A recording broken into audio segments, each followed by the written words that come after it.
नमस्कार, मैं हूं doctor Vishwak Bharti, urologist at tender palm hospital. आज हम लोग बात करेंगे प्रोस्टेट में होने वाली एक बहुत कॉमन कंडीशन के बारे में, जो है बीपीएच यानी कि बिनाइन प्रोस्टेटिक हाइपरप्लेजिया।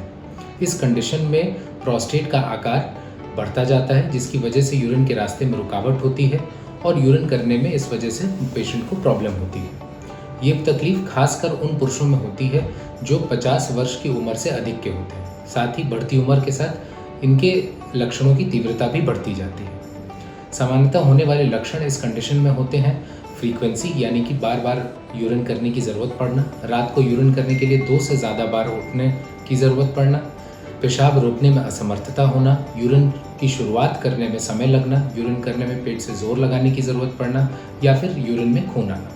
अगर आपको इनमें से कोई भी लक्षण है तो इनको नज़रअंदाज न करें और समय रहते जल्द से जल्द अपने यूरोलॉजिस्ट से मिलें।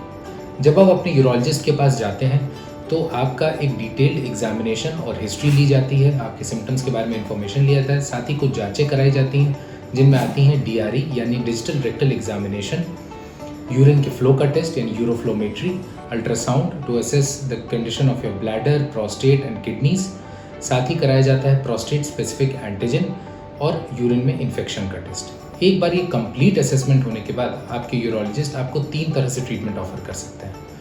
पहला, जिन मरीजों के सिम्टम्स माइल्ड हैं और उनको बहुत ज़्यादा परेशान नहीं कर रहे हैं, उनको कंजर्वेटिव मैनेजमेंट और कुछ लाइफस्टाइल मॉडिफिकेशन से ही फ़ायदा हो सकता है, जैसे कि रात में फ्लूइड्स और पानी अवॉइड करना, फाइबर रिच डाइट खाना, अल्कोहल और कैफीन जैसे सब्सटेंसेस को अवॉइड करना, और जिन मरीजों का वेट ज़्यादा है उनको वेट लॉस से भी फ़ायदा हो सकता है। मगर जिनके सिम्टम्स काफ़ी सीवियर हैं, इन मॉडिफिकेशन से फ़ायदा नहीं होता है, उनको ज़रूरत पड़ती है एक्टिव मैनेजमेंट की।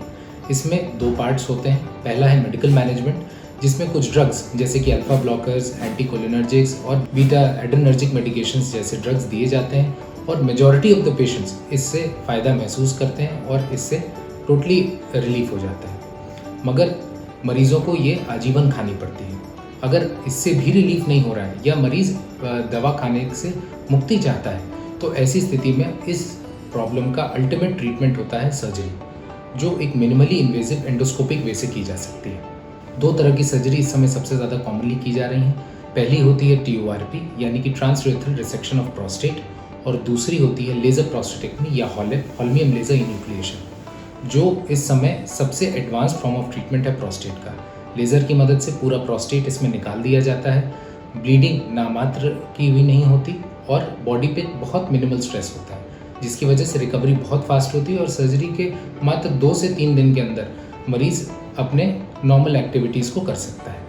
इसलिए इसके ट्रीटमेंट से घबराएं नहीं, सही समय रहते इसका ट्रीटमेंट करवाएं। आशा करता हूँ ये इन्फॉर्मेशन आपके लिए यूज़फुल रहेगी और इस प्रॉब्लम को डील करने में आपकी मदद करेगी। Thank you.